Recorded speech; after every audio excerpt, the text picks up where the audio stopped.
sir, lubog na yung buya ang tinatalian namin. Ang lakas ng agos. Dong, ano sa English yung agos? Silig. Hindi na, lulubog na. May dumating na bangkay, ano, yung kapitbahay namin, si Lalab.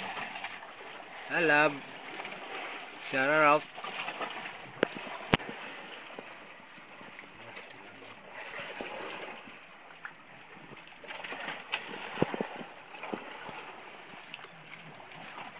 Si Poging Lolo Teteng, pinakamatikas ng Bataan.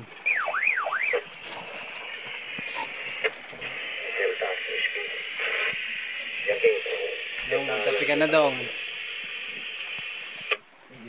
Kapit tayo mga sir. Gising sa hapon at malapit na naman ang karibahan. Atake na naman ang pinakamatitigas ng abis.